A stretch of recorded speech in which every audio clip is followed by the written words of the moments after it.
And if you have the other, that's another thing too. If you have the YouTube opened, you might have to mute that window too, because you'll hear the No, I feedback. don't have. I have nothing else opened. Okay, Just perfect. Facebook and the stream with you. Okay, perfect. The No, I feedback. don't have. I have nothing. Okay. Okay, so yeah, we're live now. It looks like we're live now. So I'm just let's just see here. What do we got here? Yep.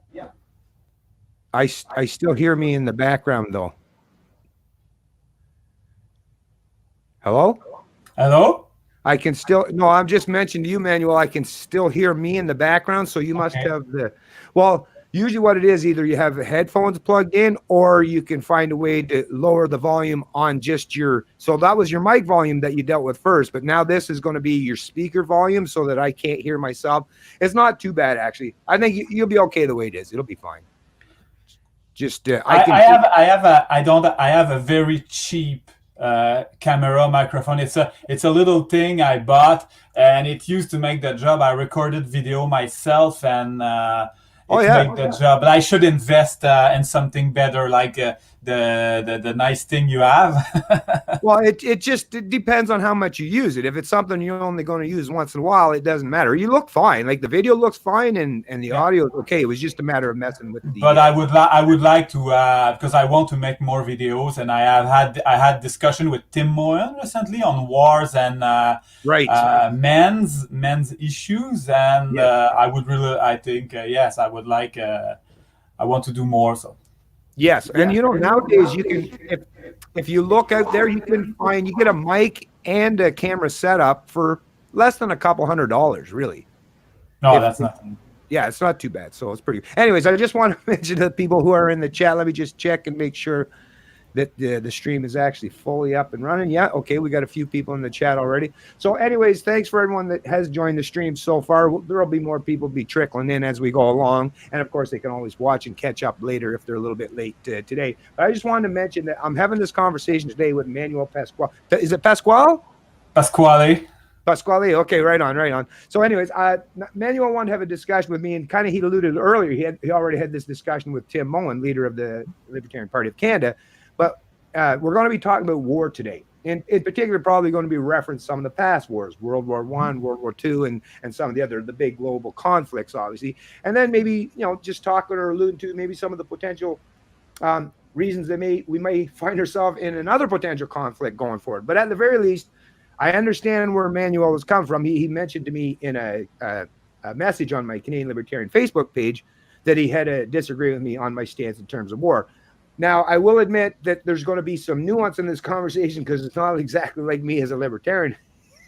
I'm definitely not pro-war by any stretch of the imagination. But this is something, like I say, in a long-form discussion such as this, we can get down to talking about it in a manner that we're not going to be cut off and not getting to what each other is trying to say. So I'm going to give Manuel the time to just say basically what he has to say in terms of reference in my past video or something he wants to talk about in regards to what he wants to push back in my stance regarding war. So go ahead, Manuel. Just lay it all out there on the table, buddy. Yeah, but I wrote a short statement that will explain my position. But first of all, I want to thank you very much, Bennett, for having me. I really appreciate having that conversation with you. I think it will be constructive. And one of the first thing I want to say, even if we have disagreement, I totally believe that you are well-intended. I'm Right. sure that you're not a neocon pro-war. I have already heard you talking. As I said, I'm sure you're well-intended. And about the veterans that we made, because I made a reference to your stream that you were talking about the Remembrance Day and the veterans. Yes. I have a lot of compassion for all veterans. Mm-hmm. I believe that they deserve to honor them, that we say the truth about war. Right. I personally don't think that they are heroes. Mm-hmm. I see them more as victims of propaganda and war, Mm-hmm. but I'm sure that they were well-intended and courageous. Right. When they sign up to go to risk their life, I totally admire that courage. Unfortunately, I think that they were used by evil people. So my position, well, I'm a libertarian and I'm mostly an anarchist. I believe in the non-aggression principle and property rights as the basis of morality. Which basically, let me just intervene right now, which is so people that are new to the stream or new to the term libertarianism is basically, there's an old adage, an old saying, a lot of this from the libertarian circles, kind of from the time you go from learning about libertarianism to the time you go to anarchism or full-on libertarianism is about 6 months. Because really what Manuel is alluding to is if you follow the logic of the non-aggression principle, self-ownership and property rights, you can't help get to the point where you don't believe in rulers, right? So that's basically, I think that's something we definitely agree on, Manuel. Yeah, but I'm not a fanatic. I'm not. I can live with the idea of having a minimal state, right, which would have the role of protecting individuals, property, and contracts. Right. I think that anarchism is more logic, but it may not be pragmatic. And I will not start some sectarian fight between minarchist, libertarian, and anarchism. I will challenge people who will support what I consider to be evil. I understand. I think you made a stream with Tim Moen and another guy. Is the artist guy Victor Pross? Yes, Victor Pross.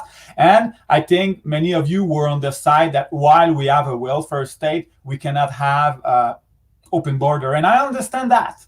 Right. I'm not in favor of building walls, but I understand people who say, "Hey, I want to defend my private property and my pockets," because a lot of immigrants, I understand them, will be attracted by a welfare state. And there are some libertarian anarchism that will call you a Nazi as soon as you tend to agree with that. So right. So as I say, I'm consider myself a libertarian anarchist. Let's be clear that I'm not a supporter of the Nazi regime, because we're gonna talk about that. As you will see, I'm against I don't consider that the entry in the Second World War by the West against Nazi Germany was a good thing, which doesn't mean I support Nazi Germany. So, right. Also, I don't know everything. I'm totally open to be wrong if I bring some historical fact. I tend to believe them in good faith. Right. So my belief is mostly that most war, and especially the First World War and the Second World War, were not good wars. They were not justified. They were imperialist wars. I believe that we are a lot less free today because of those wars, which they have grown up the state, and they had terrible unintended consequences, especially by spreading the communist regimes.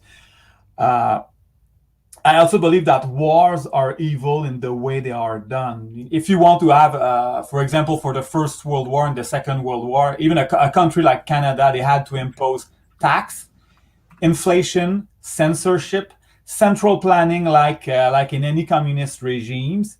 They had conscription and a lot of collateral damage, which is totally against the libertarian principles. So yes, that's mostly why I'm against it. I think if I can show me, on Remembrance Day, I usually wear for a day the white puppy. And it's not because, let's be clear, I don't want to insult the veteran. For me, it's to honor them, that they deserve that we talk about that we talk about war. And when we see all politicians in the ceremonies of the November 11 saying that they sacrifice for a good cause, that infuriates me, because I think it's not true. If you look, we were in many ways a lot more free in 1914 or even 1939 than we are today. If we consider the size of the state and all the death and the communist regime, especially. So that's mostly what I had to say. So tell me what you think about that. Well, I kind of expected this was going to happen anyways. But I basically agree with everything what you just said there, because I'm not obviously my thought and my sentiment is aligned with basically how you started out. Is is when I support the troops, just like what you alluded to, is yes, the people that went into war, what it is was they were tricked basically into believing that they were to defending their people, their kind, their the people that were in their communities, the people that were in their country, the people that were in their jurisdictions. So we all have to understand is these were people were function off already with that collectivist ideology of where it's you sacrifice yourself for the greater good, that concept, right? And I mean that has some good underlying tenets and fundamentals, but once you start thinking about it and getting nuanced about it, is sure there are probably some neighbors. I'll just say myself, I've got some great neighbors that I probably would defend, and I've got family that I would defend, but would I seek to defend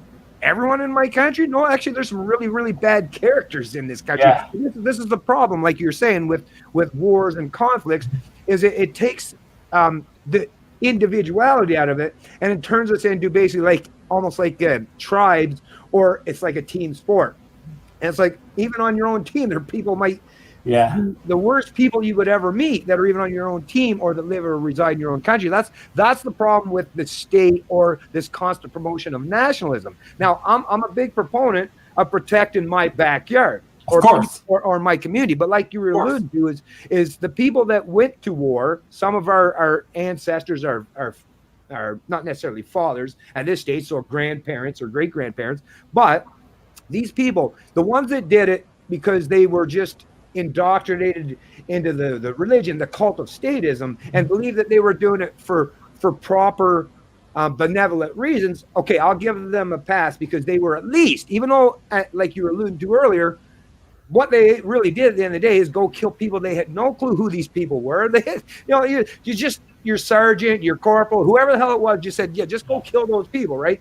So that to me is where it gets into the problem where you become just a mindless order follower for people that tell you, well, just align with my tribe. But like I say, and what you're alluding to is these people thought at the very least that they were defending the West, which would predominantly be Canada, the U.S., and some even the European countries in terms of that conflict. But basically, they were protecting individualism, post-Reformation, Enlightenment era ideas from collectivism, from statism, from a modern iteration of monarchies where, once again, the individual is sacrificed for some concept of the greater good. So I get why this was a wrong thing to do and why some of the people that died needlessly, it was a terrible thing that happened to them. But I kind of understand in my heart, because I've heard some of these people, the way they talk, is they really believe that they were defending our freedom. That's the part that I have the problem with. Is it's a shame, because I know a lot of those poor souls that died, if they were alive today, if they could, magically be brought to life today, they'd be like, well, they died in vain. Because in reality, basically what you alluded to earlier as well, is no, that we didn't defeat collectivism. Actually, we are now mired knee or neck deep in collectivism. Yeah. Do you think that do you think that Canada has ever been threatened by let's say Germany or Japan, that we needed to defend it? Because personally, for what I have read from, I would say, mostly libertarian historian, North America was never really threatened. For the First World War, Canada was absolutely not threatened. But the Second World War, I understand we could bring up the Pearl Harbor attack, but I think if you look behind it, the United States had imposed an oil embargoes on Japan. Japan is an island that doesn't have a lot of resource, which is kind of threatening. So even if people wants to defend their family, their property, which is admirable, in the case of both World War, I don't think that North America had anything to defend. By participating in it, we just entered into an imperialist war, a war between two empires, mostly a war between the British Empire against the German Empire. Yeah, well, that obviously the problem with that. Well, I mean, let me get to the point as far as North America is, because we are separated by thousands of miles of ocean. We are basically so isolated that whether you're talking World War II or even subsequent World War I or World War II. Now, World War II, there was much more advanced technologies, and there was obviously it was much easier to traverse the oceans. But what it would have required for any of these European nations or powers to try to traverse those 1,000 miles, there was no possible way that was ever going to happen. So no, North America was basically isolated, but it was mostly as a direct consequence of, like I say, because of the fact there were 1,000 miles of oceans, and the U.S. had already at that point in time had built up a large arsenal of its own. So there was no way that anyone in Europe, none of the European powers, were going to try to impose themselves on North American soil or North American powers. But what had happened was Europeans, as you say, and this goes all the way back to a lot of colonialism, right? So what it is we understand this is, and once again, I'm not like you, I don't make excuses for nobody, but I will at least point out the very real fact that countries such as Germany, especially after World War I, because it is a nation within inside the borders of Europe, the continent of Europe, and it's basically landlocked. It doesn't have these major giant ports. It doesn't have a major amount of resources to use. And because of the conflicts in the past and colonialism, they were basically fighting for each one of the colonial powers or the major powers of Europe. It seemed to me they were all fighting for resources around the world. Yeah. And England is another one of those places. It's an island, right? So they were all fighting over resources. But the part that I think disturbs me the most is the fact that, proponents of the Enlightenment era, or people such as Adam Smith and the geniuses that understand the market economics, or even some of the Austrian economists, people understood that the importance is to create free trade and reduce the amount of barriers, because if you can get resources to the people, that is the one area that greatly reduces any potential for wars or conflict. But when you do have major powers that are trying to dominate those resources around the world, well, that's just a recipe for conflict, and that to me was the major recipe for disaster, and how this and not just how I absolutely agree. If there was a solution to prevent German and to prevent the Japanese and the German imperialism from spreading, it would have been to offer free trade. Unfortunately, at that time, the British, the French, even the American were on a path of protectionism and of empire for themselves. So put yourself into the statist paradigm. You're Germany and Japan. You're a tiny country. You don't have a lot of resource. But huge populations, though. And you have a huge population, which means you're probably not self-sufficient in food for your population.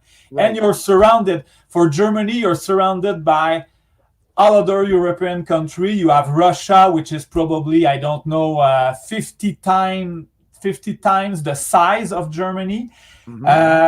On the east side. On the west side, you have France, which is bigger and which has an empire, and you have the British, which is separated by water, which has the biggest empire in the world.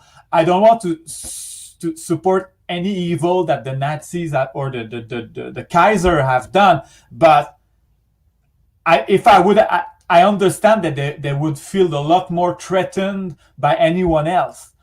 So that's why is it free trade would have been the best climate to offer them to prevent that. And I know that in the case of Japan in the 1930s, there existed some forces in Japan that were more in favor of free trade than imperialism. But the United States didn't really offer them, because the United States wanted to have they had protectionism themselves, and they were fighting with Japan to who would have the markets of China.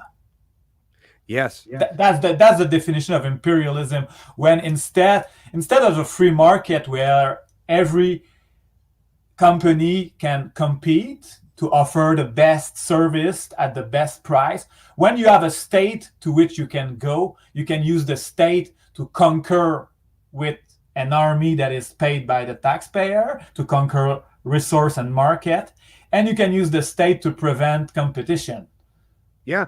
Well, that's to me, that's the beautiful thing. And that's when you're talking about war, the market and the economy plays such a pivotal role, and why that is. And what I like to do for people that especially watch my videos, because it's hard to think things in that big macro picture. But I would say just break that all the way down. I like to do this. Break that down to, let's say you had a couple neighbors that lived around you, right, in your community, and they were starving. Maybe, by no fault of their own per se, maybe there was something that had happened and it depleted the soil and the nutrients, so they couldn't grow their own food.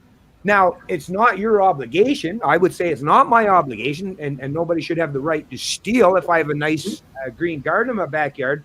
But I would think, once again, this goes back to, you don't have to be altruistic.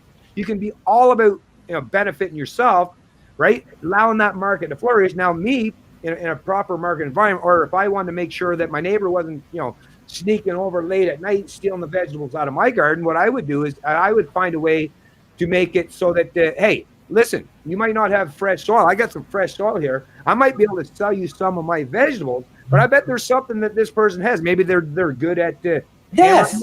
Maybe they're good at hammering nails, right?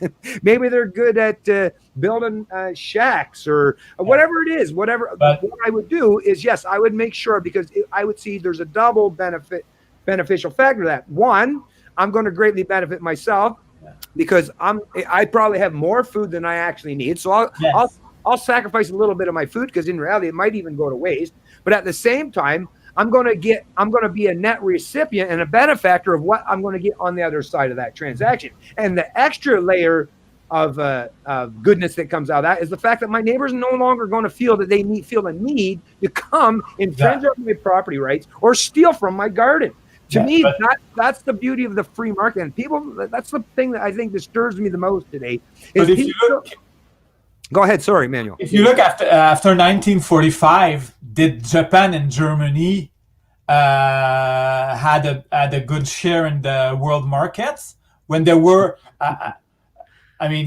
Germany and Japan, I think they're very good at making car. Oh yes.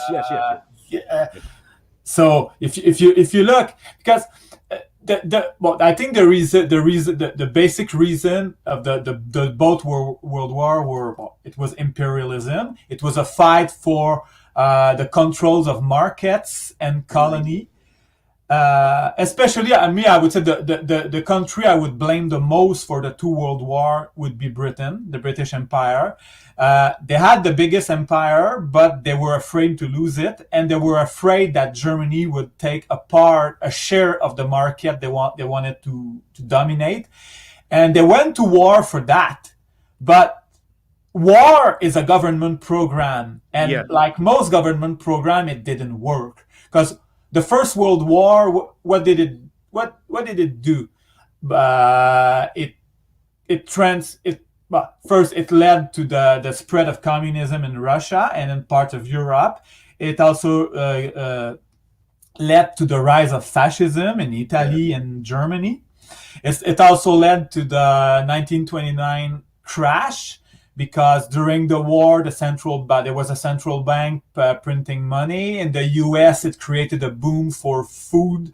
And after the war, when the farmers of France and Germany went back producing food, many farmers in the U.S. went bankrupt. In the 1920s, the Fed lowered its interest rate.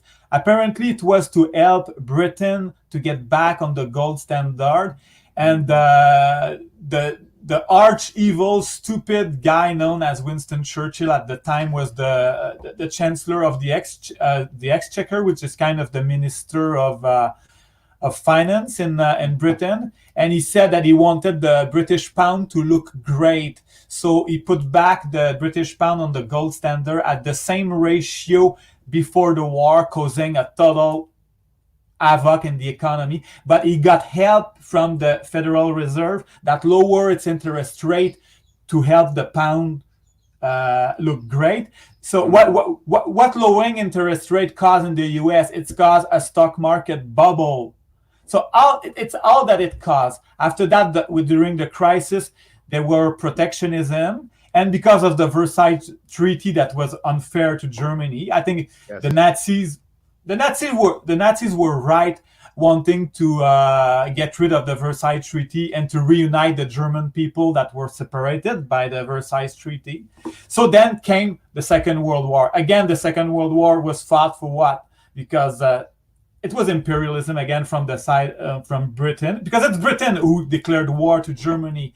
But after the Second World War, the British Empire lost most of its empire. It was ruined economically, and its market share went mostly to the United States. And after that, Japan and Germany came back with a big part of the market. So those government's program don't even work because they told us that it's for democracy, self-determination, but it's a lie, because an empire like the British Empire, who has hundreds of millions of people under colonialism, doesn't allow democracy and self-determination. And let's be clear, as a libertarian, I'm not a fan of democracy too, but it's the lie.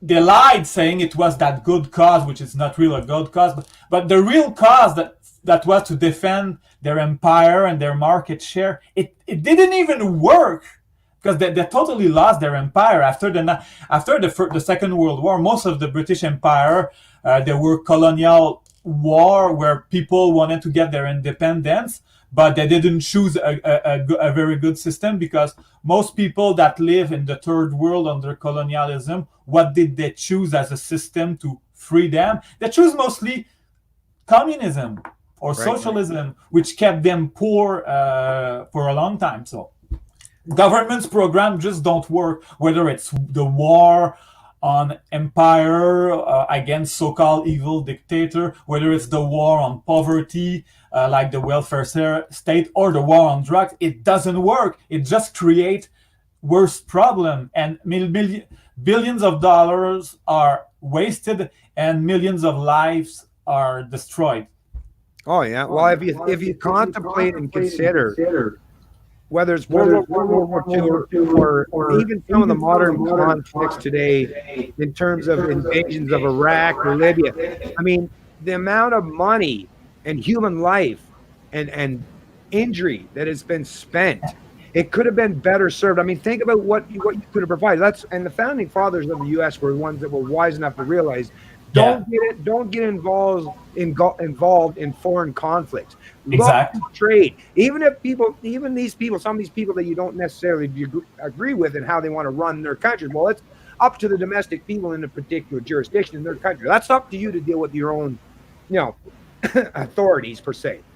But the founding fathers realized that no, all we require at the end of the day is trade, and that is actually trade is one of the best methods that you can do to reduce any potential for conflict. Because if people become reliant, and the division of labor has helped them not as well. Division of labor and the free market is the best thing that has reduced potential conflict for all of human history. Because if I realize that I need my neighbor for some reason, there's a really, really good incentive for me not to go and mess with my neighbor, right? I'm going to, even if I don't like my neighbor, I might go to a family member someday and say, "Oh, I hate that guy." But at the end of the day, I'm still going to be like, when it's time to trade, I'm still going, "Okay, let's do our trade, let's do our you do your thing and I do my thing." And the only thing we have to worry about is making sure we're going to stay, principled in terms of our bargaining power and our economic trades or interactions. And if you can do that, at the end of the day, that's what the founding fathers understood. And that's why the U.S. grew so substantially in just 200 basic years, is they realized that trade now it's getting much worse. And I mean, Trump is not, he's not doing a great job in terms of the tariffs. but the problem though is what I see when people talk about Trump and the tariffs. Now I agree tariffs are a bad idea, but what I have to point out to people all the time is you got to understand that it's not just Trump, it's not just the U.S. that's doing this shit. Of course not. Everyone today is trying to use that monopoly of force or violence and the fact that they have central banks, so they now have complete and utter control over the currencies. So now they're all using all that power, all that arsenal in their tool belt against each other. And now, like I always use the phrase, it's this race to the bottom. Because at the end of the day, that's all we're going to get, no matter who wins. Doesn't matter if America wins, doesn't matter if China wins, doesn't matter if Germany wins, no matter who the hell wins, in these global or these massive conflicts, we as the end consumer, as the worker, as the employer, as the business class, as the entrepreneur, as the taxpayer, we are all losing. We're losing constantly, because that's the problem when you destroy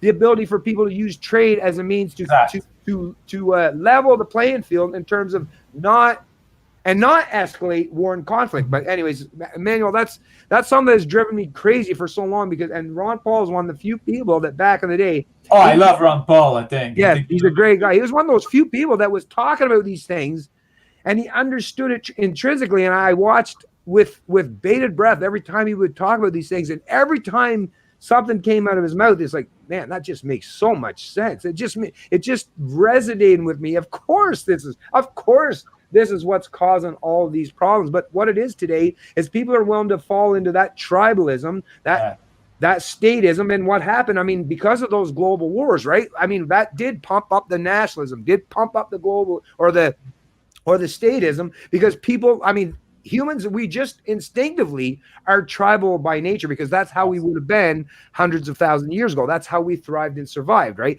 But today we should be more nuanced. We should be able to, but you know what? The thought leaders in the media, in the education system, in the political class, no one's telling the people this, which is why I guess that leaves us to be responsible in doing what we're doing today, so that people get the information that they're desperately needing. Yeah. You made reference to the founding fathers of the United States, and if I remember well, they were not in favor of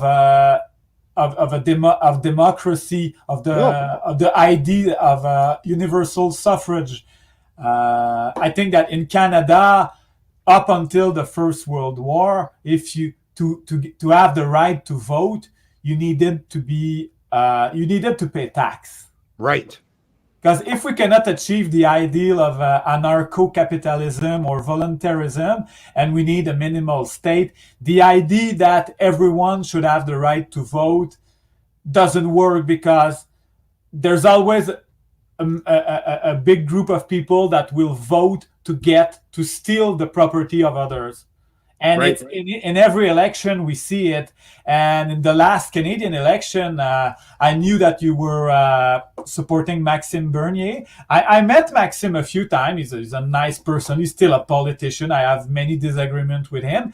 But the guy lost his seat by 5,000 votes. And it made me think that Bernier was the only one proposing to reduce the level of forced redistribution of wealth. And no one wants to support that, because most people under a democracy have the illusion that they can live at the expense of others. Yes. Through the national debt and all that, which is sad, because I had many disagreements with Bernier. I think his appeal against immigrants, or he still supports wars, and I disagree with. But he wanted to get rid of the supply management, lower tax, which I can appreciate. But it means that even rich people don't like it. They prefer to have the state on their side. Yeah. Well, you know, when it comes to I just want to point out, when it comes to the Maxime Bernier and the PPC, basically, I tried for once, because most of the time I love just sticking to the purest aspects of what libertarianism is.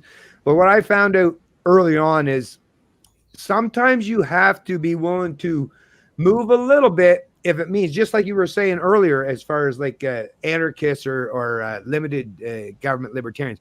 What I've always said, how I liken it, is I don't care if you're a minarchist or an anarchist, or whatever, however, or a classical liberal, however you identify. All I'm saying is, if we're traveling down that same road towards individual freedom and liberty, where you want to stop in that venture, that's totally up to you. I'm just saying, at least we're fellow travelers at the end of the day. Yeah, but look, what we have right now, if tomorrow we could have a government that would be just half the size it, with, let's say, half the income tax, that wouldn't be perfect, that wouldn't be moral, but pragmatically, I would prefer that than what we have right now. Like you and me, we live in Canada. I think you are you in New Brunswick or Nova Scotia? New Brunswick and Ontario. I'm in between both provinces quite often. Ah, okay. I'm in Quebec. Okay, Quebec is the most is the as the as the biggest government. I think we have the biggest income tax and New probably the Brunswick's pretty biggest big debt. too. Oh, it's terrible. In my last chat with Tim Moen, I revealed my income tax, just my income, to show that at the end, what I kept as a single guy is totally Oh, it's terrible. it's so frustrating. But I still prefer to live in Canada than Right. to live in North Korea or many other place.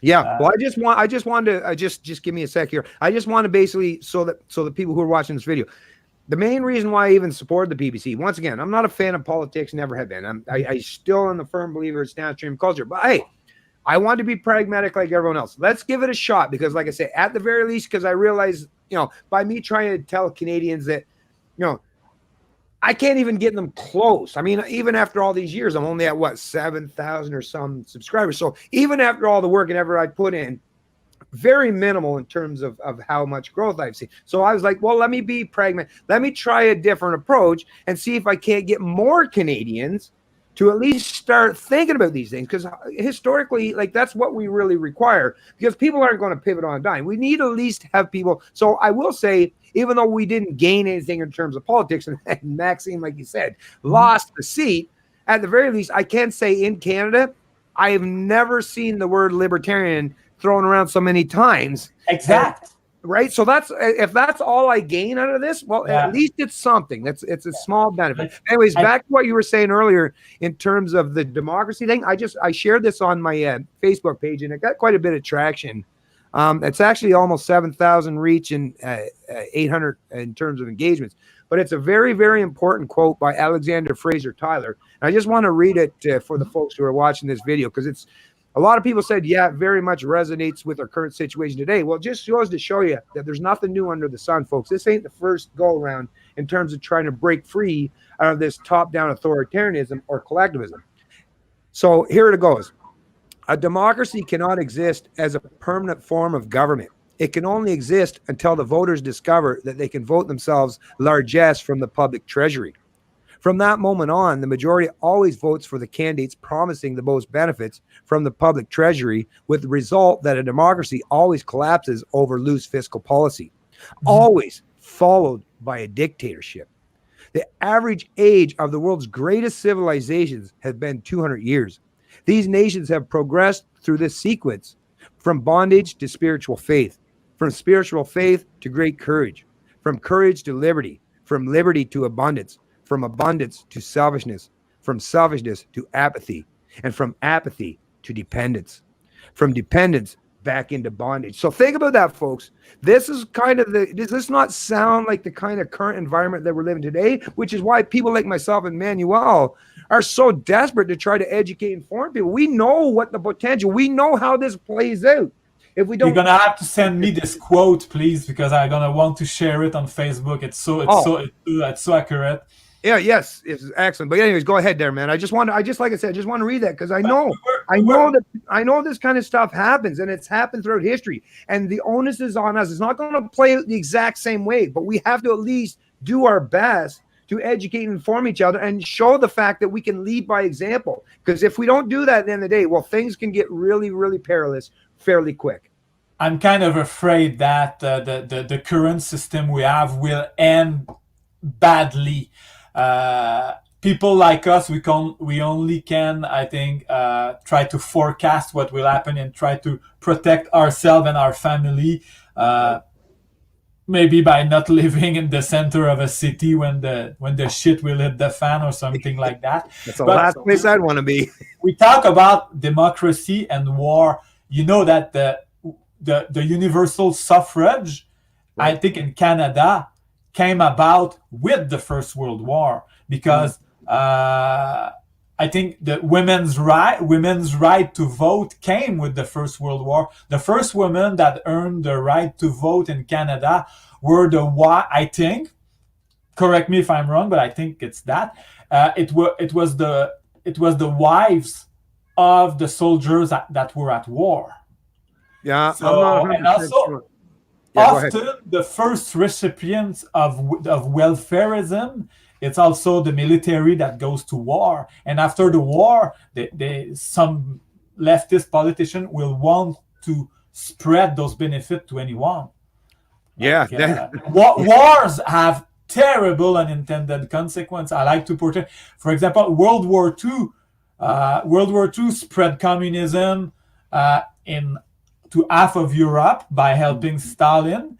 It also spread communism to China, to Korea, to Indochina, because all the bad guys there were helped by the United States in their war against Japan, which is a terrible unintended consequence if you think about it. Millions of people died in Vietnam, in Cambodia, in Korea, and in China. I think it's the worst bloodbath of the 20th century with Mao. But those guys would probably not have taken power if it would not have been of the Second World War and the help they received. So, and in the West, what did we got after the Second World War? We got the welfare state, we got the Keynesian management of the economy, and the military-industrial complex. That are the consequence of the war. Because during the war, people who believe in the myth that we are fighting for a good cause, it strengthened the collectivist feelings in people. And people say, hey, look, we were able to beat Hitler and the Japanese empire with our states. So if our governments, if our state could have done that so-called good thing, maybe the state should be used to end poverty, to make the economy better, to end many social ill we don't like. And we know that it didn't work. It just, I say, it grew the size of the state, and we had more war after that. You had the Cold War, you have the Vietnam War, the Korea War. You have after that, after the Cold War, you have the war against terrorism, and the debt just continued to grow. The number of people that are on entitlement or state benefit, that if you cut them, they will go nuts, and it will be a revolt in the street. It's what we have today. Yeah. Well, the experience of the 20th century. I think I think you probably like the Mises Institute. I'm a big fan of them. Huge. My favorite historian of the Mises Institute is a guy named Ralph Raico. He sadly died in late 2016. But Ralph Raico was, I think, a champion of war revisionism.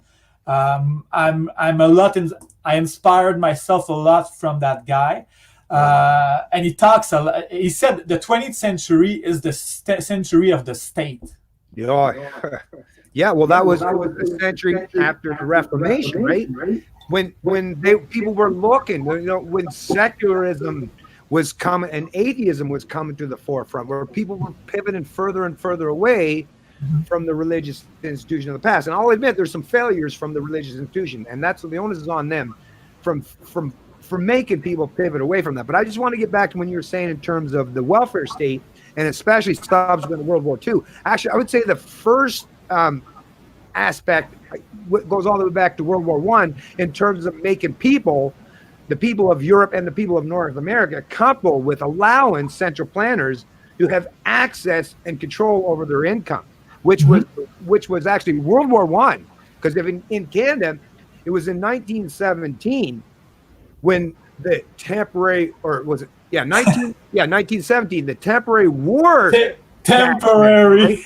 And the whole and how they sold that to the business owners at the time, and to the private citizens of Canada, how they sold that was, it's just going to be temporary. Oh no, we just need this to pay for the war, right? But once you have allowed yourself to collectivize yourself in that mentality, where now you're sacrificing not just yourself, but all the rewards, the fruits of your labor to the state. Now they used it under the auspices of war. So I can kind of understand why the people were foolish or naive enough to go along for that point in time. But once again, once you dip the people's toes in the waters of sacrificing yourself for the greater good, well, it's much easier to put that sale tactic once again for all those iterations subsequent. And then what you're saying, World War II, all the rise of the welfare state, all these, oh, we got to do it to help out. Oh, we need all these vets that are injured. We got to create a socialized healthcare.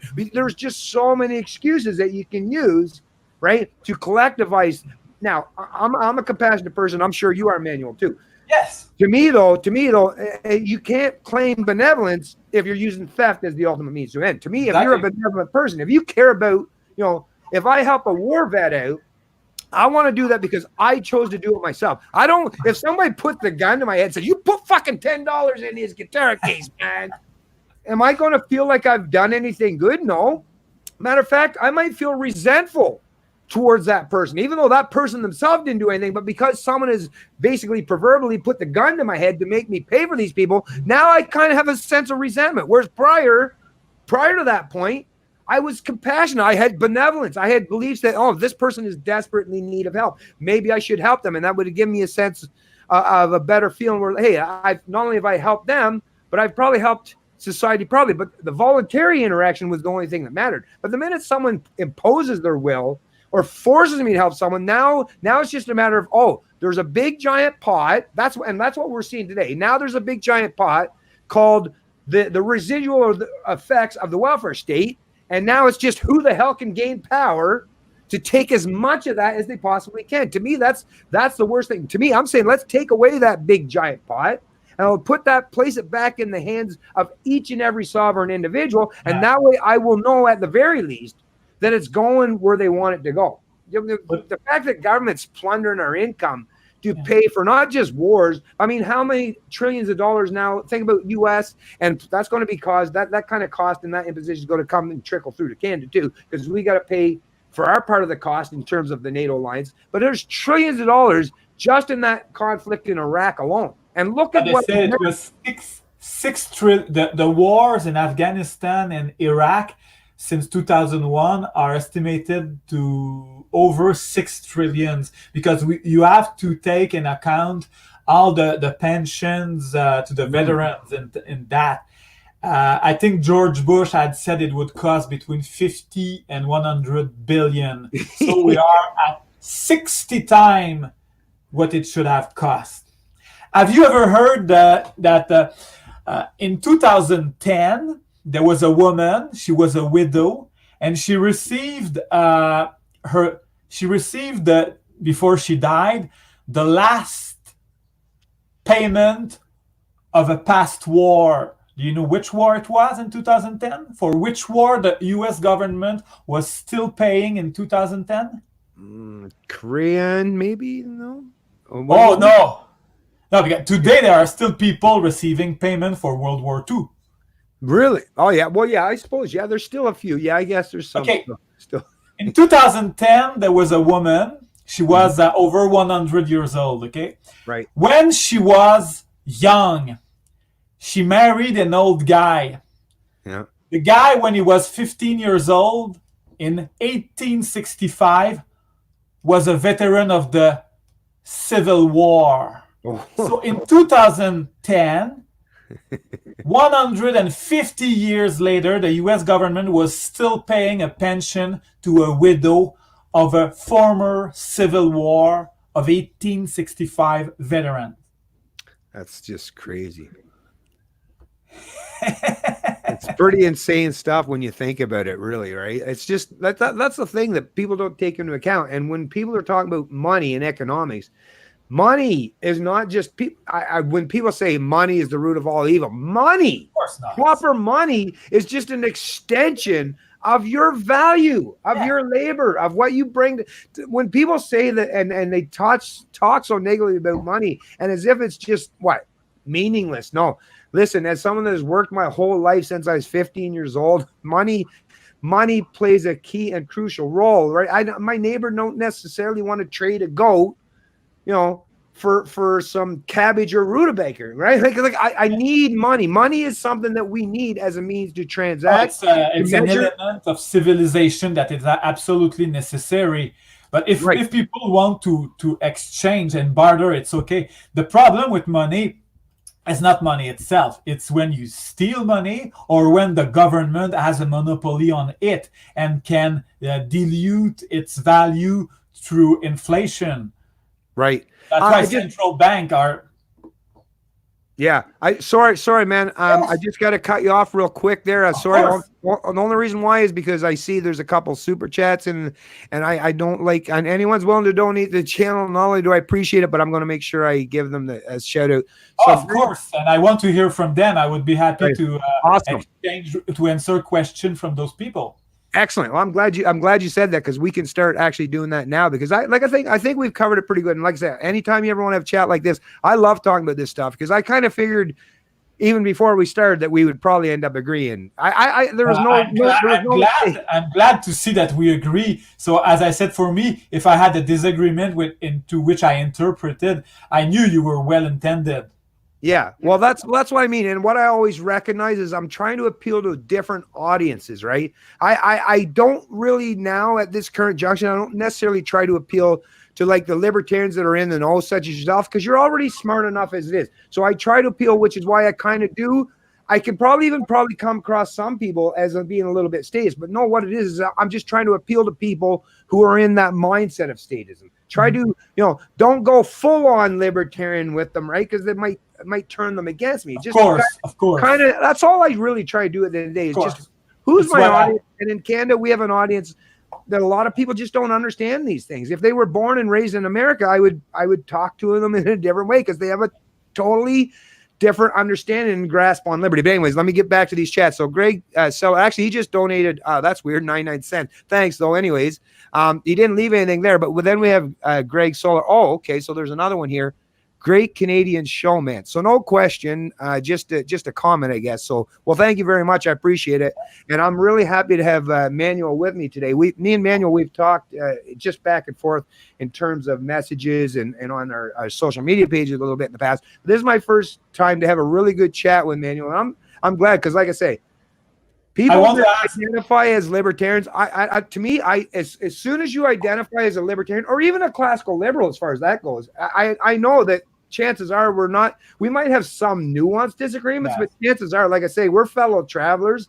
So I'm not worried about it. And as a matter of fact, even if I'm wrong, as a matter of fact, if there's something that Manuel would be able to point out where I was wrong, I would very much appreciate if he would do that, because that's the only way I'm going to ever learn and develop, is if someone points out when I'm doing or saying something wrong. So I appreciate having this conversation. I used to be a Marxist before 2009, 2010, and I was curious to listen to Stefan Molyneux's podcast. Right. Yeah. And changed my mind.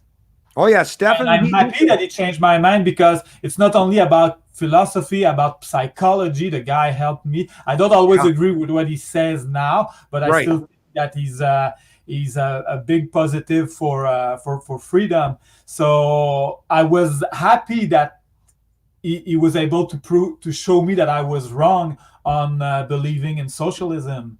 So I'm always open to learn. And like you said, when I became a libertarian and an anarchist, at first I was very, very sectarian and dogmatic. I was kind of fighting the minarchists, and I learned that it's totally wasted. It doesn't help the cause. So I just want to know. I just wanted to ask you real quick there, Emmanuel.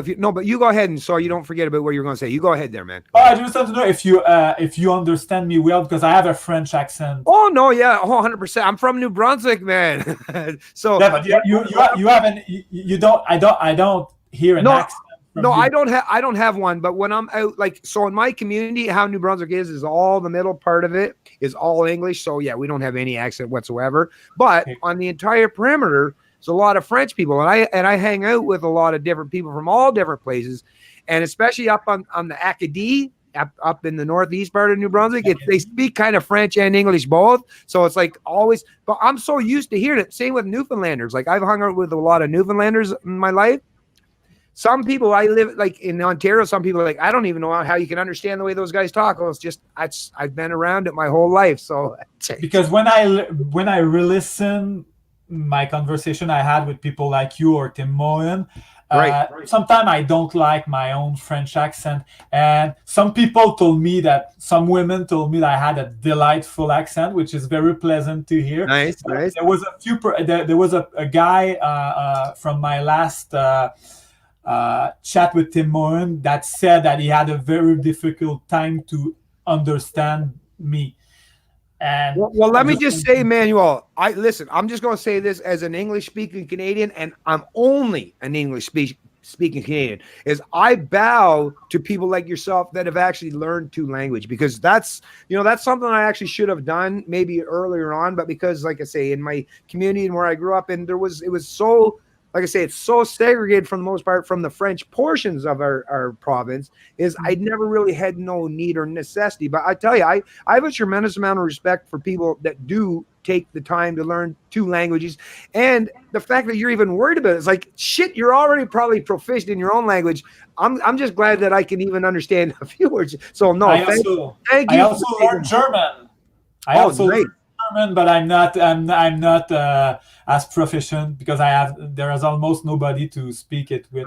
But yeah, I'm glad my parents forced me to learn English because most Quebecers that don't speak English, they don't have good job, and they're usually just angry against English people, thinking it's English people's fault if they're poor. I'm really not into the French Canadian nationalist movement or the separation of Quebec. I'm really not into that. So yeah, well, what I've always liked about the fact that there are a multiple and a myriad of languages, well, in Canada it's two in terms of official language, is the fact that, yeah, there should be, I've never been, and that's the thing, is to be an individual, I don't want to collectivize yourself. Matter of fact, I'm very appreciative of the fact that there are people that do speak different languages and have different nuances in their conversation and converse in different and multiple languages.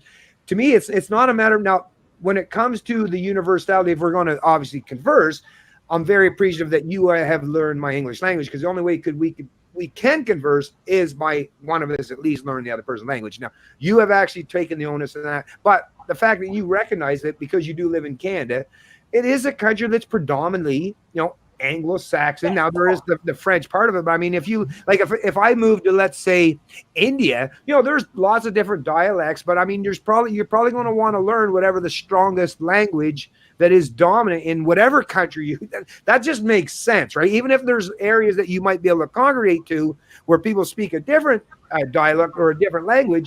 Yeah, when in Rome, right? So that's what it is. And in Canada, it is a thing, that English, and because of obviously the English and the British and their monarchies in the past that did basically bring English all over the world, it is good to know one of the dominant languages of the world. But to me, it's as an English speaking Canadian, it's never something that I found that I have to, I feel that, like, when you said that, I kind of feel bad. It's like, why should you feel you should have apologized to me? I'm just because I want people to understand what I say.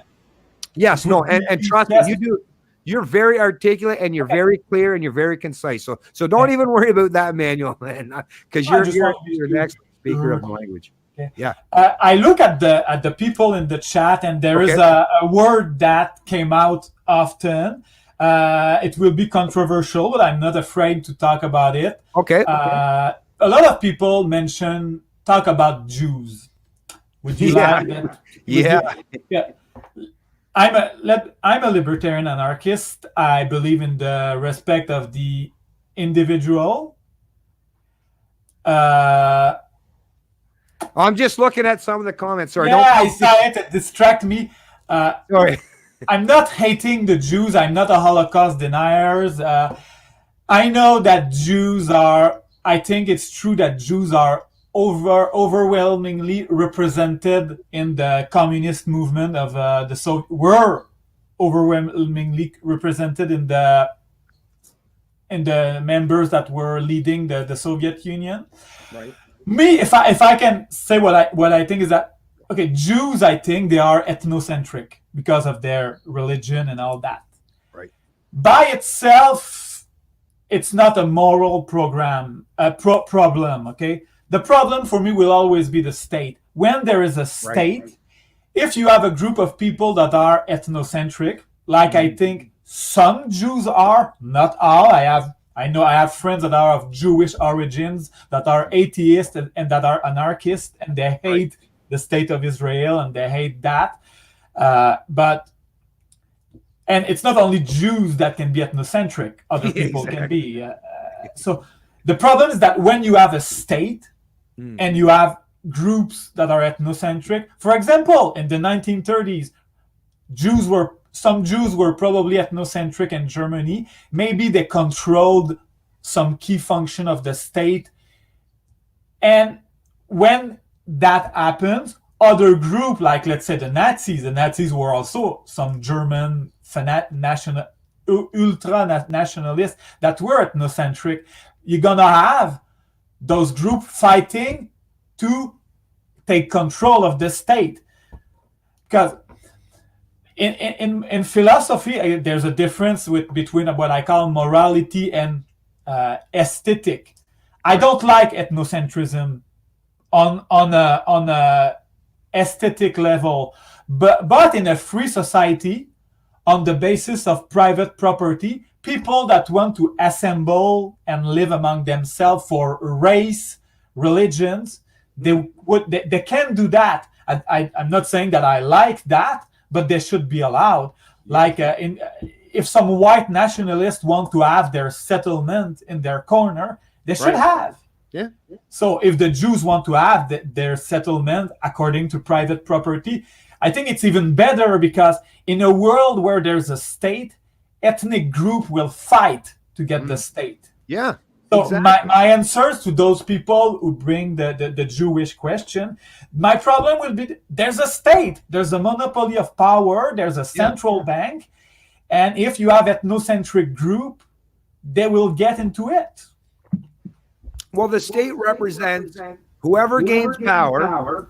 It's a one-size-fits-all approach. They don't create legislation, say, you do this, I do this. No, legislation based on central planning in the state seeks a one-size-fits-all approach, which is why, like I say, if you're a proponent of freedom or someone that cares about individuals or minority groups, then the best thing you can do is greatly reduce the size and scope of government or the state, because like you were suggesting or allude to, if some group wants to do their own thing, even though I don't agree with it, who the hell am I to impose my will on them? If someone wants to set, as far as I'm concerned, if a bunch of people in Manitoba want to set up a little socialist commune somewhere, buy up 1,000 acres and see how that works out for them, who the hell am I to impose my will on them or to say they're not allowed? Matter of fact, I want to see that social experiment. Matter of fact, that social experiment would probably be the best way where those socialists would be like, bad idea. Exactly. If all socialists would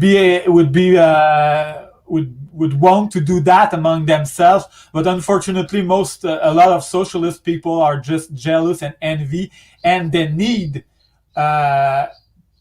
productive people to parasite from. Well, under the mixed economy, or the third way they call it today, is basically, so what they do is socialists no longer have to function in the socialist realm. Now they can rest and reside on the capitalist underpinnings that builds all the wealth and then redistribute it. So that's why they can make it work for them. But like I say, if you withdraw the support of the capitalists or all that wealth they produce, then the socialists would find out really quick, in real quick succession, all these socialist systems would cease to exist, because they'd realize, if you're only filled with socialists in your little socialist endeavor, it's not going to work out for you, because basically socialists look to offload responsibility to someone else, right? Someone else produces it.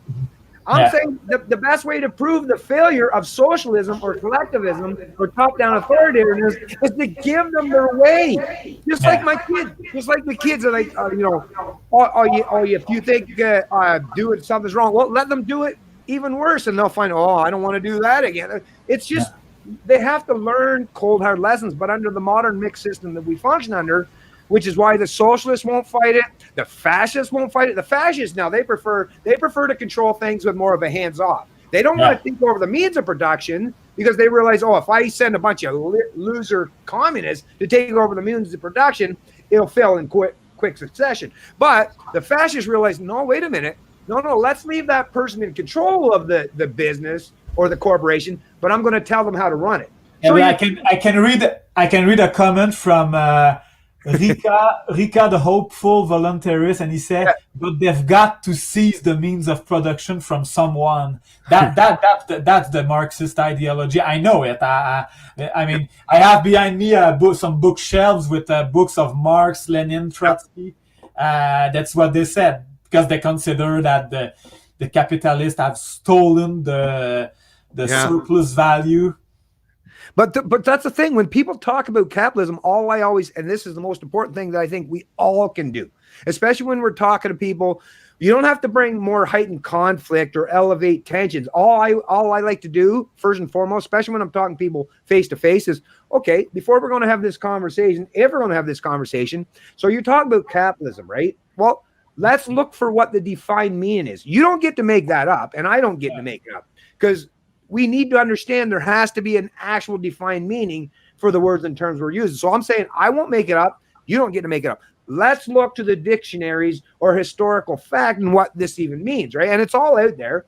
And then just go from there. Just use first principle thought processes. Exactly. And that's all it requires. But that's the thing. People today, the people that are the political class, the media class, or the part of the education, is they don't give those nuanced aspects. They keep giving people these sensationalized 30-second soundbite type of ideas of what socialism or communism or fascism or democracy. And if you just get the superficial aspects of what these terms mean, then you can make an argument for or against, because in reality you've created a straw man that you can make it work for you. However, but no, if you actually deal with the defined meaning, and that's the thing, we are speaking language. The fact that me and Manuel are talking means that we have to understand the words that we're using against each other, or to talk with each other. So let's just stick with the basis and what free market capitalism is. Not statism, not fascism, not corporatism, but I mean free market capitalism is just free people using voluntary means as a measure for their exchange of value, or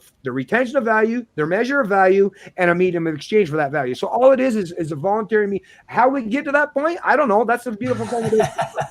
No, but price discovery is not, there's no such thing as price discovery where you sit down in some big boardroom and say, oh, what should the price, how that figures out is, if I try to sell Manuel some product, he'll either say, no, that's more than I can afford, that's more than I deem it. And the only way I'll actually make that exchange work is if we come to some voluntary agreement where I feel, okay, I've at least made enough that's in excess of what I put into producing this, right? And he's going to agree with it. Well, I didn't have to do any of the work to produce or put into it. I didn't have to buy any of the tools or any of the equipment. So I'm going to say, yeah, that's worth a little bit more than what I would normally deem it, because I didn't have to put any of the work. That's what price discovery is. It's just two people, or in the grand scheme of things, billions of people all deciding what they're willing to voluntarily interact in terms of economic engagement. That's me, which is why it drives me nuts when people say they like socialism, communism, or Keynesianism. Listen, free market. If you're someone that cares about actually freedom, then the only thing that's going to properly function in terms of mechanism for price discovery or valuations is the free market. Yeah. It's funny because what we were talking about in my transition from a socialist to a libertarian, right? First, it's that there were two big steps. First, I accepted the non-aggression principle, that all relations should be voluntary. I realized that the socialism I was advocating was violent against peaceful people. Right. But first, when I accepted the non-aggression principle as a core moral value, I still believe that central planning and socialism would be a better system, but I told myself it should be voluntary.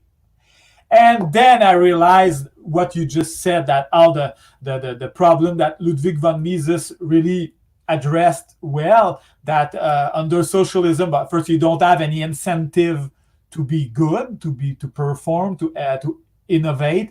You also, under socialism, you don't have, even if it's voluntary, you don't have the price discovery that will allocate the resource in the best way. So if I can relate you a moment that really flashed me, I was at the university, and it's a public owned university, and at a break between the course, I went to the cafeteria to order some toast. Some cooked bread. Yeah. I wanted some cooked bread, some toast with butters on it.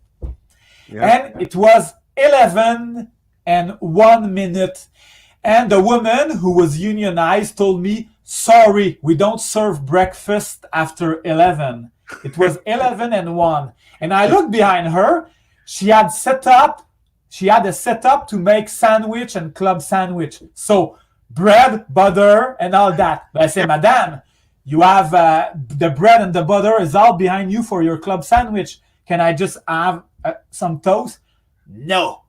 And then I realized if it would be a private restaurant, of course they would have sold me.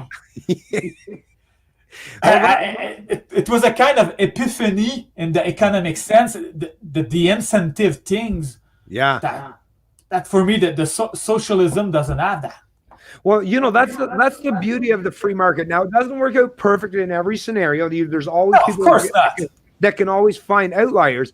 But even in the absence of any morality, right? That's the thing. But the human beings, what separates us from the animal kingdom is the pretense of morality, of ethics. But even the absence, even if you want to remove that entirely, like some of the secular world or the atheists, and you just think that, or postmodernists, right? That's just, there's no such thing as right or wrong. It's just, listen, no matter which way you come at it, whether you want to come at it as a religious fundamentalist or as just a post-Reformation Christian that understands that you need to have some kind of ethics in some way as a moral guiding stone for human interactions, socially or economically, or if, like I say, you just want to go back into the pure state of nature. Free market economics, it's almost baked right into the cake that it's not moral in nature per se, but because of, and goes back to Ayn Rand and her objectivist philosophy, but because humans realize the importance of self-sustainability and being able to provide for ourselves and our family, is the only way that works is, even if you don't want to be benevolent, or Adam Smith, another perfect example, it's not the benevolence of the butcher, the baker. Even if you get up griping and groveling in the morning and say, I don't fucking care about my neighbors having their loaf of bread for breakfast, but hey, you want to be able to provide, you want to go buy a cord of wood to put in your fireplace or in your stove to keep heat in your house, right? Well, that means you might have to wake up early in the morning and bake that bread so that the rest of the people in your community will go and exchange their money so you can go out buy the wood for your bread. So even if you're an asshole and don't give a shit as far as your neighbor in terms of making sure they got bread on the table, but you really do care about keeping the lights on or the heat in your home, right? So that's almost a baked in kind of morality, and that only comes through voluntary interaction and exchange. That's the only way. And like I say, the only way it happens voluntary. If it's voluntary, it's moral, right? Yeah. Or at least, even if it's not moral, it has to at least be neutral, right? So it's not immoral. So to me, it's like, even if you're an atheist or a religious fundamentalist, the free market is the best possible scenario to make sure that we're kind of at least holding ourselves and each other to a particular standard. Yeah, I remember that one of my last chat with Tim Mohan, we talk about when you have a state, how dangerous it will be, especially right now with all the extreme ideologies that came back. It is scary that people want to fight to get control of the state. So. It is. No, and usually when there are some social anger growing, the leaders tend to start a war. Yeah. Hey, I just want to answer one little thing, because there's a Mike Freeman here he's been commenting quite a bit in the chat. Yes. And it goes to this the Jews and stuff. Like, do you not understand, Mike? The whole point of understanding people as individuals is to not collectivize, right? Yes, you can point to some Jews as doing some bad things. I can point to I'm Irish and Scottish, and I can tell you, even in my own family, I won't point out individuals, but there are people that share my same bloodline that I wouldn't fucking even want to have any relationship with, because they're not the greatest people ever. But once again, I'm not going to say that because they got the last name Hunter, like that's my last name. I'm not going to say all the hunters are the worst. No, that's the importance of pointing out the individual is to stop sacrificing each other for the misdeeds or the ails or the unethical behavior of individuals. No, point to the individual. Stop using these collective terms, right? I even try myself when I do use, sometimes it's stereotyping, and stereotype is not that, but at least be nuanced, right? Especially in the world that we live in today, and you recognize how divided people are, please be nuanced enough so that you say some of these people. Exactly. Stop fucking collectivizing everyone, because I've met a lot of Jewish people that are good peeps. Right? Sorry, I know some people that have Jewish ancestry, and they are libertarians. Yes. So I will judge a person. Are you an individual that will initiate the use of violence against a peaceful person? Yeah. And are you a group of people that will initiate the use of violence? Whether your group is Jews or Nazi or communist or whatever, or Islamist or socialist or a group of striker or a group of people that want to have a cartel, it's evil. Yes. So the evil is there.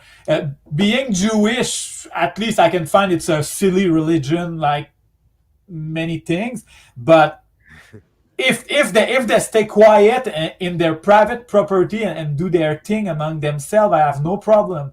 Right. If they want to, whether it's Jews or whatever group, if they take control of a central bank or a part of the state and they enforce a cartel, that's evil. Yeah. Well, that's to me, that's the biggest thing, and why we get so tribal and so divided these days is because people don't use the nuanced part of the conversation to point out the individuals now, because it's so easy. I mean, think about how easy. I mean, humans are already pre-programmed because of our evolution and our biological processes, which brought us where today is. It's easy to turn people into collectivists and be tribal in nature. But that's the thing. Why we were supposed to do better than this. As human beings, especially post-Reformation, post-Enlightenment era, we were supposed to do a whole lot better than this, which is why it really pisses me off when I hear people in such a collective manner, because it means you're failing. It means you're taking us back hundreds of years. And, a lot of the people that claim to be progressives, these people on the left side, they're the ones that are making fucking stereotyping and pointing to people based on their group identity. These are the people that are making that their central focus today. Wasn't it supposed to be these leftists? Weren't they the ones supposed to be going against that shit? Well, why the hell is it? Well, that just goes to show you today how crazy things are, is people that are historically, especially when you're talking about liberals, but that's the problem with people using the terminology liberal today, is I don't even think most of the people that identify as liberal that are promoters of the Liberal Party in Canada, a lot of these people are collectivists. They're socialists. They're communists. Maybe some of them are even fascists. But the conservative doesn't conserve a lot of things. Right. These people, they all seem to be the exact opposite. They seem to be projecting their worst fears or their own internal biases towards their opponents. And that's what it is at the end of the day, is people can point to other people, whether it's the liberals, say conservatives have an in-group preference. Well, so do you. What it is you just want your side or your collective or your group to have the dominant power. I'm saying as a libertarian is like, forget the left, forget the right, which is why people on the left and the right, both of them get pissed off at me and hate me on a regular basis, because I feel like I have no tribe. And in reality, I don't want to belong to a tribe other than a bunch of individuals that respect me as an individual. That's the only tribe I ever belong to.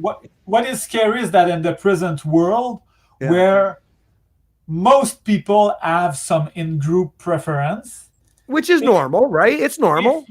But if a lot of people have in-group preference and that they are violent statists, and you don't have any in-group preference, you may be screwed. And that is scary, because I don't want to support an ethno state for white people or thing like that. But I'm really afraid when I see that there is some form of racism against white people, which is from the left, especially, which is so silly. And I'm scared because I know that the reaction will probably that a lot more. many people that I knew as libertarian with the Trump election became close to white nationalists. And though I don't support that, I understand their fear that led them to go into that direction, Well, which I that's didn't take.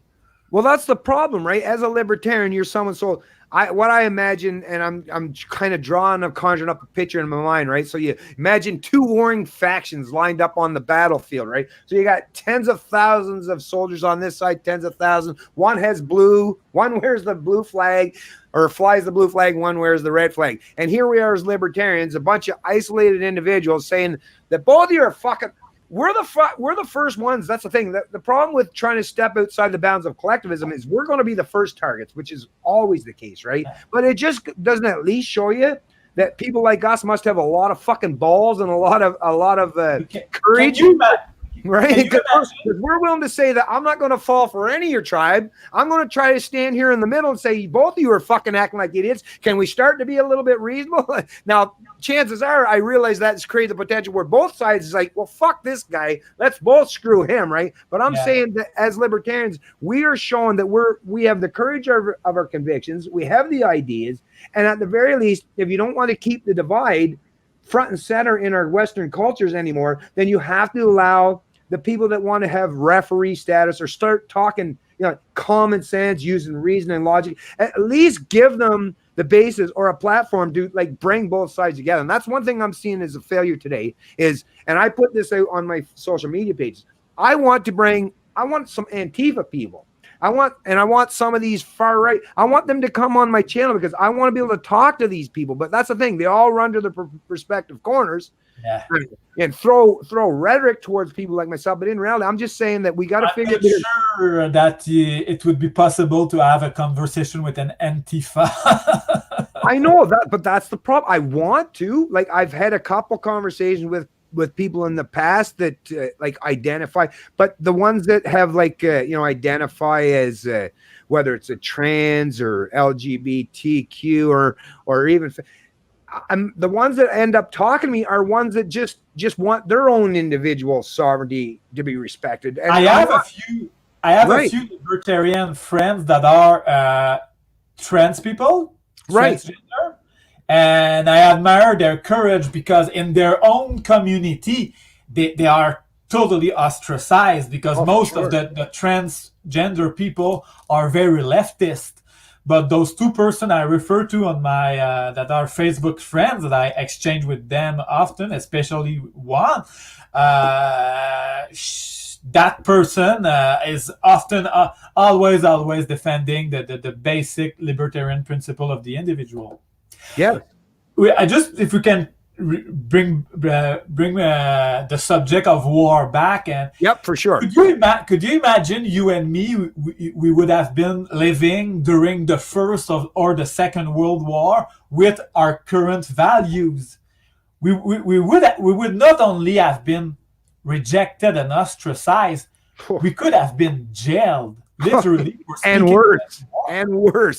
Yeah. If we were speaking out in the manner we are today during those times, yes, we would have been, once again, the focus of attention would have automatically pivoted towards us because we weren't willing to conform to either communism or the National Socialism. Because basically that was the major warring factions of the day, are people that were more nationalist in their sentiment in terms of collectivism, or those that were maybe not as nationalists, but more about promoting a different form of collectivism. But those of us who are proponents of respecting the individual, we would have been basically the first ones that would have been on the firing line. But during the First World War, and probably also during the Second World War, anti-war people went to jail. I know that there was an American socialist named Eugene Debs. He was a socialist, so disagree with that. But many socialists considered war as imperialist, and they were right. They were not right about their solution. But I know that guy Eugene Debs, he went to jail, and I think he almost died, and the evil Woodrow Wilson didn't even want to after the war to let him out. Well, at least right now what we have is that with the internet, like during the Iraq and Afghanistan war, with the internet, the anti-war voice could at least be heard. Yes. Yeah, today, if you have an anti-war voice now, it's getting to the point where you're showing that you have no tribal loyalty, which means that you're placed at the proverbial back of the bus, and you're. But at least we can join other anti-war people through the internet. Yes, well, that's the thing. That's the thing. And on the internet, that's the only thing. Well, like I've likened it to the Gutenberg press on steroids. Is exact perfect. It's a perfect quote. Yeah, and with Bitcoin too. Yeah, and it's the only thing that we have today to espouse the kind of information, which is why I feel like when people ask me why do I do what I do, and I do it day in, day out, year after year, and sometimes I get frustrated to the point where like, why do I bother? But it's like, knowing that I live in the age of information, how could I don't think I could live with myself if I didn't take this opportunity, because I realize that I have this amazing capacity to say what I've got to say what's on my mind, and be heard by, I mean, potentially, it doesn't mean it is now, but at some point in time, maybe millions of people might hear what I've got to say at some point in time. And if I can add to the proper conversation, which is talking about things in a manner that respects the fundamental individual rights and freedoms, that, like I say, that it took thousands of years for all these amazing people in the past to bring us this way. I don't want to fail them. I don't want to fail myself. I don't want to fail my family. I don't want to fail my kids. And I don't want to fail the future of all of the beautiful human beings that have brought us about where we are today. I don't want to go down saying that I didn't at least try my best. And even though it is wonderful. And as I said, when we talk about war, I think that all the veterans, all the people who sacrificed or who were killed, whether they went there voluntarily or by conscription, those people, for me, deserve that we tell the truth about war. Because as I said, on November 11, it's not the politician who will say it. The politicians will use their debt in order to sell more wars, claiming that we have to defend our so-called freedom. And you know, like me, that we don't have a lot of freedom remaining today. So that's what we do, and I really appreciate this conversation we had. So. Me too, Manuel. And before we tie this up there, man, but if you want, I can even read from the chat if you want. But I just want to say too, because I do come from New Brunswick, and I have had a lot of friends over the course of my life, and I still do today, that are men from the military. Is at the very least, I know, because I've talked to some of these guys in some of their vulnerable moments, and man, some of these guys they carry a lot of guilt with them, and at the very least. At least they come to understand, and I don't want to make things harder on the reason why. It's not that I'm a nationalist, not that I'm a statist, not that I'm a proponent of militarism, but I do understand at least the ones that went into it, maybe with their eyes a little bit half shut, because they've been raised. A lot of these guys were raised by men that were in the military. Exactly. Military families. So I don't want to blame the victims per se, but I do acknowledge the ones that at least, and there's a substantial portion of them, that at the very least they went into it with good intentions in mind. But as we all know, that the road to hell is paved with good intention. But at the very least, I don't want to cause any more harm on these people. I'm pretty sure most of them are going through their own mental dialogue that's conflicting constantly with their ethics. Because a lot of these people, that's the thing we always got to understand. A lot of these people that identify as being on the right side of the political spectrum, who come from military backgrounds, they also come from a very, very Christian background. So they were raised with some good morals and ethics. It's just that those morals and ethics were misconstrued and represented in a way exactly. Right? And it made them feel nationalists in their sentiment, and they sacrificed themselves. Unfortunately, some of them very needlessly and for some of the wrong reasons. But I don't want to cause any more harm to these people. At least I know that they had good intentions, and if they're trying to do some soul searching and self-reflection, come on, give them a break, and at least know that they had good intentions. And like I say, even some of these politicians, if the politician even has good intentions, they should be more than willing to come on my channel and say, "Oh, I'm sorry, I would love to see that." Right? But that's what I mean. But I do have military people that are always willing to come on and talk to me. And the reason why that is because, like I say, I judge the individual, and if the individual realized that they might have been mistaken or done something wrong in life, trust me, I can agree with you there. I fucked up in my life too. I'm a fallible human being, just like everyone else. But at the very least, you're showing me that you have the right mentality. You're at least searching your soul in what you want to do going forward. And if that's what you're doing, then to me, that's all I can ask. Yeah. And I respect that from each other. So don't hate on the military, man. And like Manuel was saying, war is bad. War is something that pits all of us as individuals. It pits us against each other needlessly under some mental fucking prospect of tribalism. That at the end of the day, if you've seen some of these people that send these men off to war, these fucking people that sit off in their big, mansions. Exactly. Some of these people are the most vile people. So actually, when I stand in defiance of militarism, I'm actually defending the men and women of the military because I don't want them sacrificing themselves for these evil, vile pieces of shit.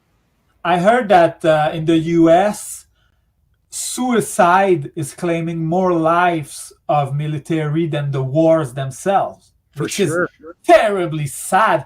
And many of those people gonna suffer from substance abuse, drugs, and alcohol, which is sad. So, because I received I know that I angered a few times some military people by claiming that the war was not for a good cause and that for me, no soldiers fought for my freedom. But, and I can understand their anger, but I try to be honest and nuanced in the things I said. And if I can say one last thing about this subject, am I wrong that Ron Paul has a lot of support among the military? Yeah, most support. When he was running in 2008, 2012, well, in 2012, he got the most support from military men and women. That's paradoxal in a sense, but I'm happy that because Ron Paul, I know that he's totally anti-war. Yes. And when we say that we're anti-war as libertarian, let's be clear, we're not pacifist. Because as I showed you this little white puppy, it's from a pacifist movement. Right. And if I like all the things they said against war, being imperialist and remembering soldiers that were victims of that, I totally agree. But I'm not a pacifist because I believe that violence can be used. I remember Tim Moen telling me in a conversation that for him wearing he wears the red puppy and I know Tim is against war the same way I am, but he said it's also because he admire, and I want to be sure I remember the correct English word. He said he admire martiality, the fact that some men will train themselves to be warriors in order to be able to defend their loved one, which is absolutely admirable. When I after becoming a libertarian, I decided to go take the course to get to own a firearms, and I own a rifle. A few times a year, I go to the range. It's not because I hunt, and it's not because I want to kill anybody, but in any case, there would be, I don't know, a civil war or a scenario. I want to be able to defend myself or my loved one, and I will admire the martiality, the capacity to combat for a just cause that some people will have the courage, because if you decide that you go to fight for a real just cause, you risk your life, and it's admirable. It's just totally sad that those people are used by the most evil people that are politicians when they start war for empires and for the military-industrial complex. So let's be clear that it's not a total hate of those. It's not a hate of those people.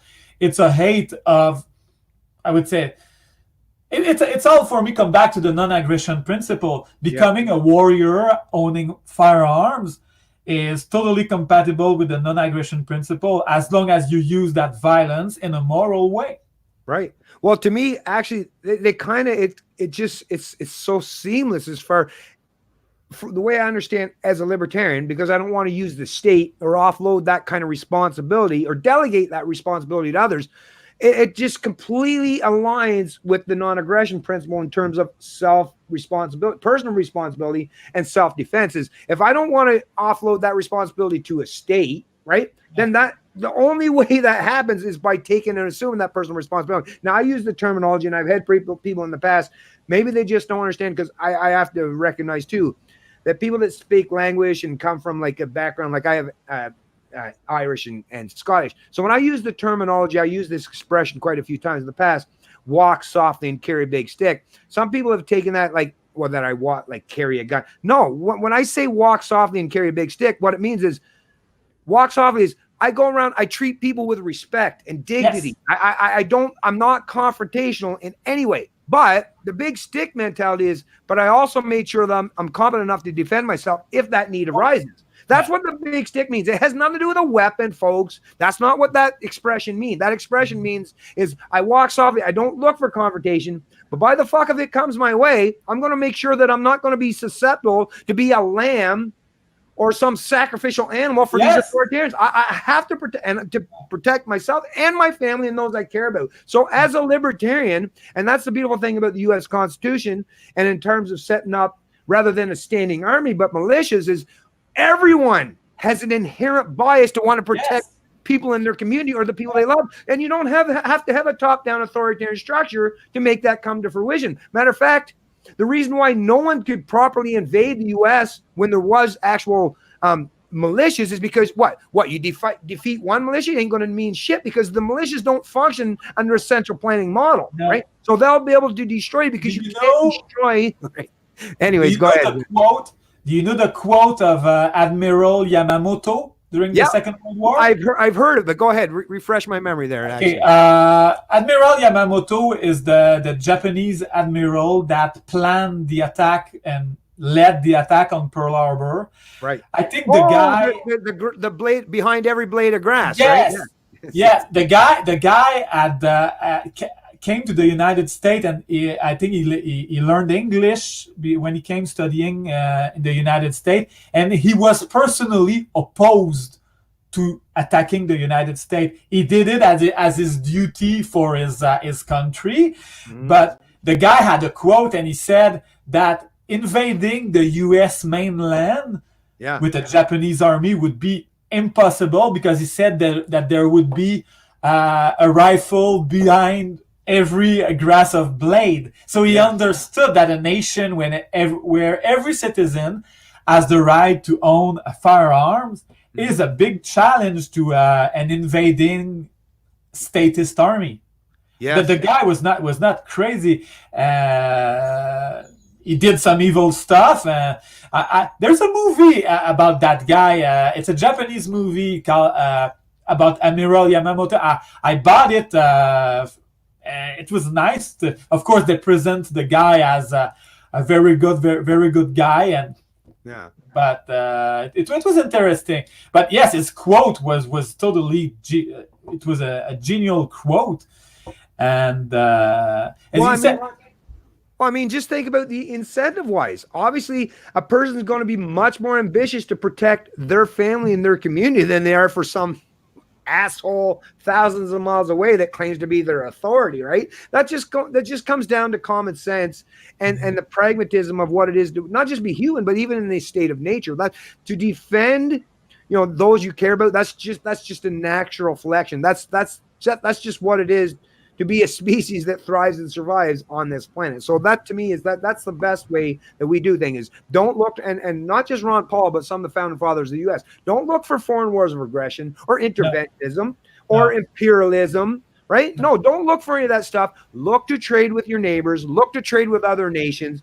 And when you can do, or if the need does arise to defend your own, your own geographical area, make sure you have the ability and the commons to do so. But it doesn't mean it has to be done through a central plan, top-down structure of an army based on the state. It just means that you have to have the wherewithal, the competence, and the morality and understanding of what it is to be a human being. If you have those fundamental concepts and principles at your core as a human being, there's nothing else you really need to know. There's nothing you need to know. And because, like I said, and we kind of talked about this very early on, because we are fortunate on this planet, this big giant blue globe floating through space at thousands of miles per second, we're fortunate that we live in this isolated geographical region that has thousands of miles of oceans from a lot of those warring factions in history, right? Mexico, Venezuela, none of those countries have ever invaded Canada or northern, like U.S. So we're pretty good in terms of geography. So really all we have to do at the end of the day is make sure we protect our borders, make sure that we're protecting the geographical area that we live and reside, and the people that actually stand for the same kind of fundamental principles. That's the point. It's not that I'm into statism, but if I'm going to live in an area, I want to make sure at least my neighbors have at least the same kind of moral and ethical underpinnings that I do. So I'm not. What is sad? Right? Sorry, go ahead. What is sad with I would say the North American and the US experiment is that it started from some very good ideas. Awesome. Unfortunately, it was flawed by the fact that there was slavery in the United States. You got, Abraham Lincoln, the guy who started the Civil War that imposed conscription to the Northerners in order to prevent the South from secede, put the seeds of fascism that were later would be used later by both Woodrow Wilson and Franklin Delano Roosevelt. So you had the experiment of the smallest state with the most freedom possible. What it did is that it created a huge amount of wealth. Unfortunately, that amount of wealth was recuperated by the state to grow into a huge empire. Yeah. And I think if you look at the Roman Empire, that was far from close to what the United States were, but they had some certain element of freedom. Yes. So they become wealthy, they become an empire, and they collapse through a huge empire and some welfare state with the devaluation of their money. Same thing for the British Empire in some way, and same thing for the United States today.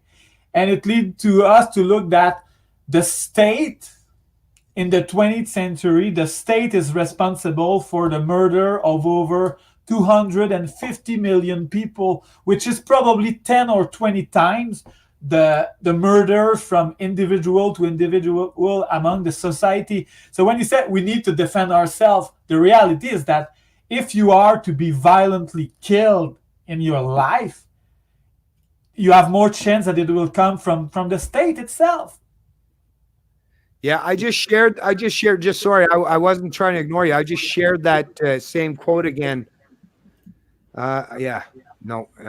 Oh, never mind. It won't go on in one. Apparently, it has to go in 4. Sorry, folks. I didn't know if this share it to me on Facebook. Yeah, but I will share because what you were saying basically alludes to this as well. But anyways, Manuel, I'm going to let you go because I know we've been on this chat for quite a while now. It was really a really great chat with you. It was our first chat together. I realized that we don't have absolutely almost no disagreement. I probably interpreted in the sense that you talk about Remembrance Day, that I falsely probably interpreted that you thought that that soldiers fought for freedom. Yeah. Well, some of them thought they did, right? They fought. And if I'm ready, okay. And in some ways, in some areas, that's the thing. There's some nuance to it that maybe some of them did. But yeah, I guess what I was trying to get at the end of the day, and that's the problem, I guess, for people that are kind of either new or don't follow the channel all the way through. And maybe that's something I should do better at. I'm not into it. But what I've tried to do is like get away from the purist thing in terms of libertarianism, because those people are the people that are purists and understand things in the philosophical sense. I don't feel like I have to say much to them, but because I'm trying to appeal to people that have been indoctrinated into the faith and the religion of statism, I'm trying to appeal them in a way where I don't come across too harsh, but at the same time try to lead them down that path of individual liberty. So I get why you kind of probably thought, and I I'm pretty sure if I watch some of my own videos back, I'm like, oh, wait a minute, if I put that in a context, that doesn't sound real good. But what it is, I always kind of rely on the fact that most people that watch my video are ones that have watched it for enough time that they kind of understand. But maybe that's an area where I got to do better and try to be more nuanced. So that you talk about so much subject. I know you have been talking a lot about the Canadian housing bubble, which is something that also interests me a lot. So you cover a lot. You covered, I think, the Don Cherry thing, which is a part of what I call the cultural Marxist. Yeah, the postmodern. I cover basically anything. What it is because I see the media confuses and confound the people so much. What I try to do today is take a piece of news or information or a current event and bring the philosophical and the principled aspect of it without necessarily have to do like one of those people. Like historically, the kind of people that push back against this stuff would have been people preaching on the pulpit or with the Bible. I'm not I want to come at it from a more nuanced, a more philosophical and objective standpoint in terms of this, but at very least want to get people to start thinking critically about these issues. So whatever I remember you said once that at the beginning, maybe a few years ago, that you were kind of sad to see that you don't have as much follower that you would wish, and I agree with you because you are able to cover so much issue that are of the actuality. Me, I have my small YouTube channel, and I mostly cover war revisionism, especially World War II, and I have a video on Winston Churchill, a video on World War II, but I don't talk a lot about other issue. I made a video with Tim Moen on incels and MGTOW's men, but shows like you, or even Tim Moen or Stéphane Molyneux, or you bring a liberty perspective with the current thing of actuality. That's great. Well, yeah, Stéphane Molyneux, he's just a philosophical genius. That guy, he's amazing as far as I'm concerned. But it's because of him. It's because of him that I'm no longer a Marxist. Even if I have some disagreement with the guy, the way he supports Trump, I think it's too much. And I think when he talked a lot about race and IQ, I know nothing about that, so I'm not saying he's wrong, but it's a subject that scares a lot of people, and I'm not sure that it's constructive to talk as much as that. And I gotta say just real quick too, though, before we go, is Tim Moen is amazing, and we've had this conversation, and I kind of pointed out, and he kind of comes around to realize it too. Is he's so intelligent and philosophically and principled astute that, like I said to him, Tim, you make the worst politician on the planet. And in reality, libertarians. No, but it's true, and he kind of realized that it wasn't an insult. It was actually I'm praising and applauding the guy. That's the problem with libertarians is we don't make good politicians, because a politician, basically in the modern world we live in, is someone that'll just say whatever the hell someone wants to hear. And I have been asked by in the 2015 campaign of the Libertarian, because in 2019, many libertarians kind of went with the PPC of Bernier, but in 2015, the Libertarian Party of Canada made its best performance. But I know it's not a lot, but they got, I think, I don't know if they got 50,000 votes, which is kind of good. That was And some people approach me and say, Manuel, you speak kind of well, you're educated, and you understand the philosophy. Why don't you want to be a candidate? I could not. I'm so politically incorrect with the things I have to say that even for the Libertarian Party of Canada, that wouldn't pass, because I have shocked many people with my stance on World War II, which is the thing I specialize in. And I still do think that World War II is probably the biggest myth of the statist religion that needs to be debunked. I agree. If people are interested in having a chat with me, privately, or to watch my YouTube channel for World War II, I really invite them if they want to know more about why World War II was a disaster. Oh, thank you very much. Yeah, I wish I could have a hyperlink right on that channel. I was just trying to post it up there. So for those of you who are watching, and you've heard this stream so far, so Manuel is a very smart guy, and he's obviously a libertarian and articulate, and obviously he is someone that speaks both languages. So if you are French, because I do have some French people that watch my channel as well, and maybe because you're more conducive with speaking French. Maybe Manuel can help you to kind of understand some of the words that I try to express. I have been asked. Yeah, I have been asked by many French-speaking people to make my presentations on World War II and Churchill in French. Yeah, and I plan to do it because it will be a lot easier to me to speak in French. For sure. And, that's really, really needed, actually, to tell you the truth, to have people that I see that someone is saying that I have a problem with my computer speakers. I wish I would be better in sound. I'm really sorry. I'll just say from my end of it, like early on, like I was telling before we went live, it was a little loud, but from my end of it, it's been perfect ever since. So I don't know. Not sure, but it might be the other person, maybe, because it depends on the kind of, like, I'm on a desktop right now, so maybe on a laptop or a smartphone there might be different aspects where it's louder or quieter, but for a desktop it sounds perfectly fine for me. Okay, but thank you very much, Bennett. I really appreciated this conversation. Me too, Manuel. And if you ever want to have a discussion anytime going forward, and something, maybe if it comes up in the news or a current event or anything, even if it has nothing to do with war, anything you want to talk about, sure.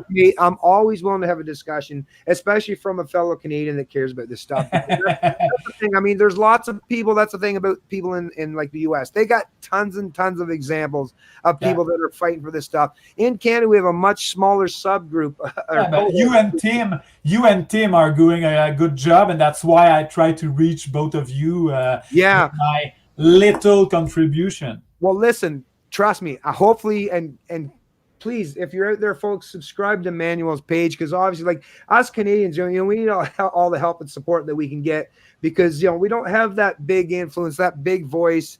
We don't have 320 million people that have that philosophical understanding. So we gotta work harder. We for every one step forward, there's someone always trying to push us back a little bit. So help each other. That's what it is as Canadians. Let's help each other out and promote each other's channel. That's what I try to do on a regular basis. There's lots of people Dan Dix helped me out very early on. He promoted my page when I had less than 1,000 subscribers, and I'm very thankful. I'm subscribed to Dan Dix and to World Alternative Media of Josh Sigurdsson.